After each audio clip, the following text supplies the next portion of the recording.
welcome back. Today we're going to talk about math curricula. I'm Tina. And I'm Kelly.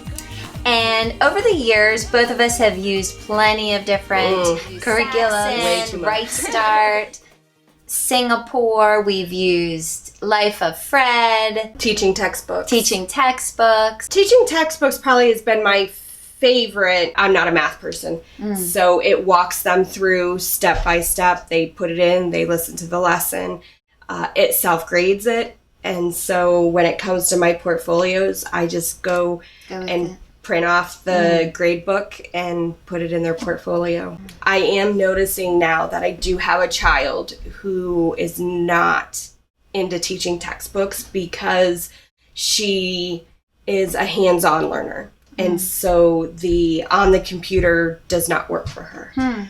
My number one recommendation with math is if it's not a strong suit, it's okay to ask for help.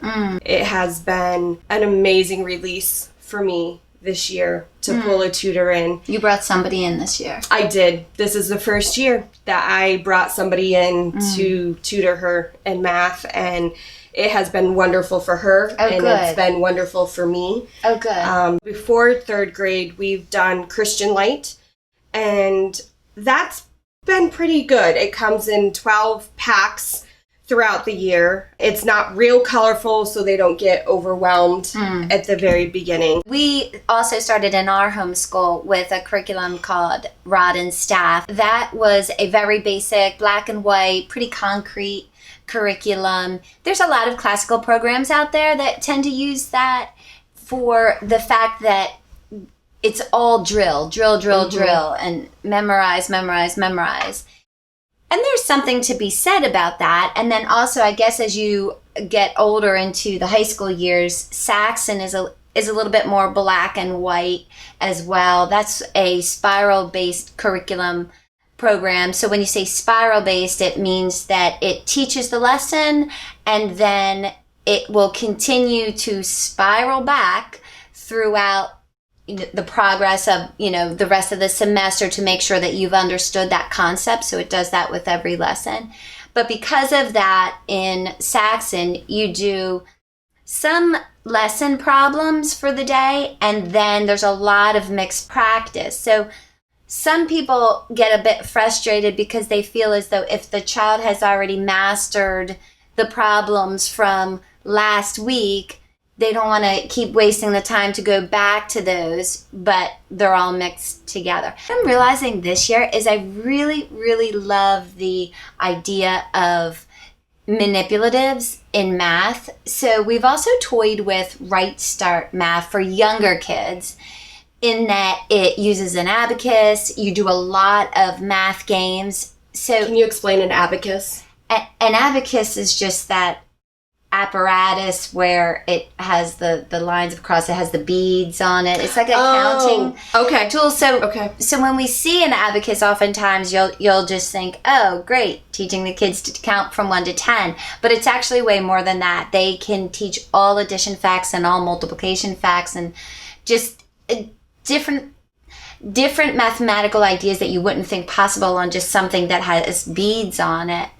So this year we actually tried Singapore. I just started Singapore this year with my youngest. Okay. And he loves it. Yeah. And with Singapore, I feel like you go from looking at manipulatives, then you see the concept visually, they do those bar charts, and then that transfers into the numbers on the page. Because really in math, the numbers are the language that represents the concept, right? So if you can get the child to think mathematically, then it's really an easy translation into seeing the numbers on the page and learning the formulas and whatnot. So sometimes it's very difficult for children to understand the language of digits without seeing it visually first. There's a lot of different curriculums out there that do that, but I just think that that's pivotal. And I think it's important to catch them young. Yes. Catch that concept young, because once they start, if they don't get the concept young, that's why I think mastery is so important young, because if they don't get it young, they'll struggle. Yeah. the whole way through. Yeah.